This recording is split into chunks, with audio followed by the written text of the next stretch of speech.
Today I'm going to be doing a tutorial on falcons, also known as birdies, also known as ravens. It's one of the most basic string manipulations you can do, and this is what they look like.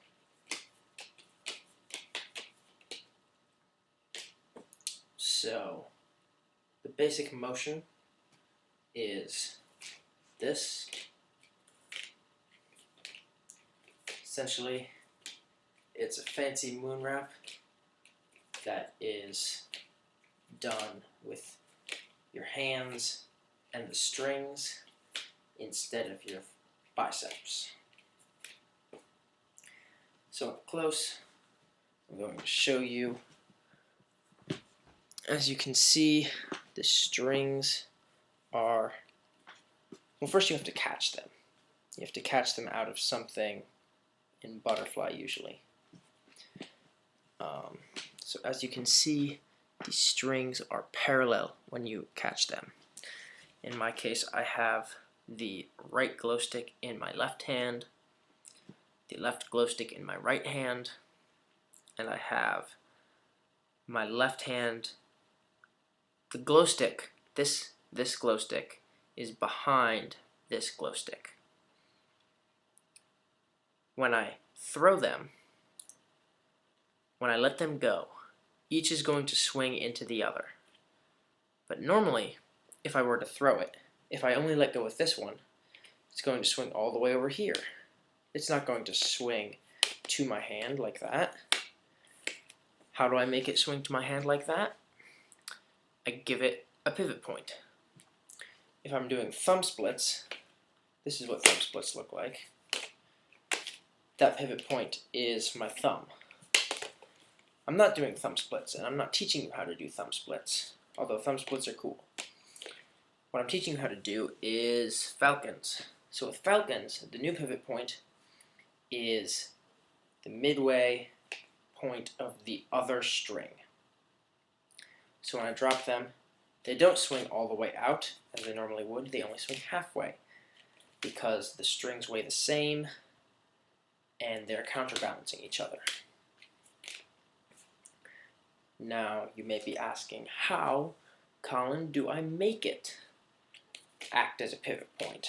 And the way you do that is you throw them to different sides and you move your hands. But I'm going to explain the throwing to different sides first. So, as I said before, this glow stick, the glow stick in my left hand, is behind the glow stick in my right hand. When I throw them, I switch sides. The glow stick in my left hand is still behind the glow stick in my right hand, but now it's a different glow stick. And then when I drop them again, I switch them back. Essentially, I go from this untangled to this very, very slightly tangled. And then I untangle them, and I do that over and over and over again. Now theoretically, you can do this without moving your hands. No one does because it's nearly impossible. So what you do is you move your entire upper body so that your hands stay the same distance from your chest. But you move your hands so that they are they're different. It's kind of hard to explain, but I'm going to show you. So right now my left hand is behind my right hand. You can see it. I drop them, and in addition to making this motion that you see, the strings are actually also making a circular motion like this. Really, here, I'll show you vertically. The strings are making this motion, except much less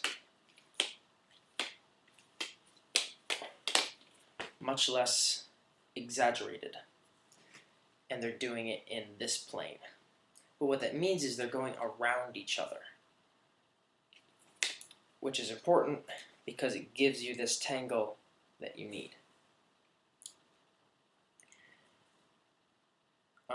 That may not have been enough explanation for you guys to understand it.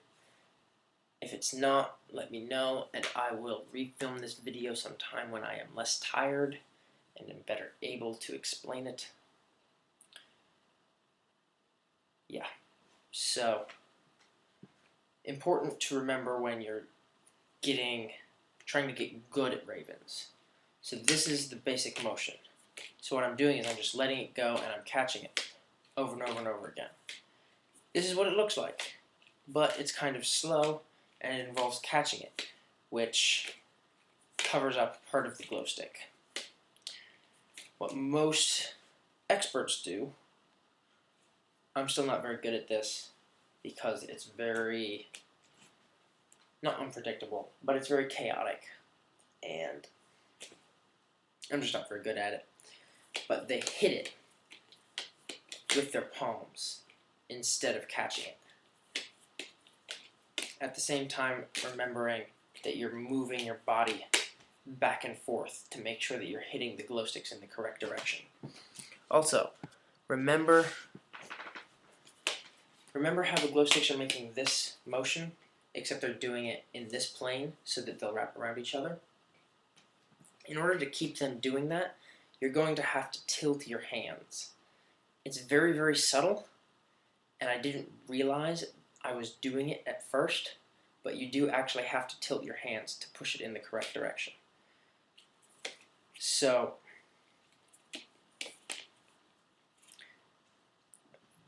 from the tangle, when you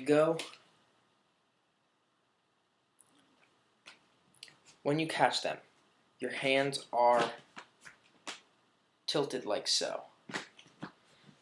In the other way, your hands are tilted in the other direction, so that when you hit the sticks, they will go around each other. Now, there are two different ways to do these continually. Just as a way of remembering them, I'm going to call them the siphon killer method and the bad karaoke method, because those are the two people that I know of who do them these two ways. The siphon killer method is you just go back and forth, and you do the simple tangle, tangle, untangle, tangle, untangle, etc., etc. So, tangle, untangle, tangle, untangle, tangle, untangle, tangle, untangle. And then you go out and do other things.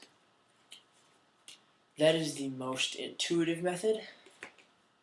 That is the one that I like to use because it keeps them in front of you at all times.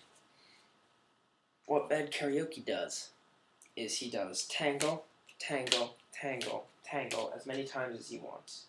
And then untangle, untangle, untangle, untangle.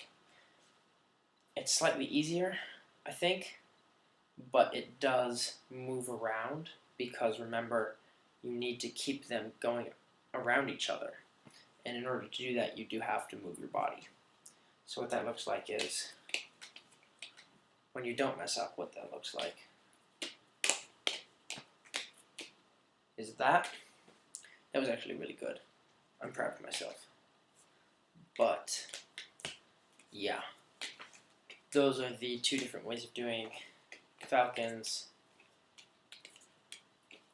Again, I realize this is not a very good video. I will film it again if necessary. But please give them a shot, practice a little bit, see if you can manage it.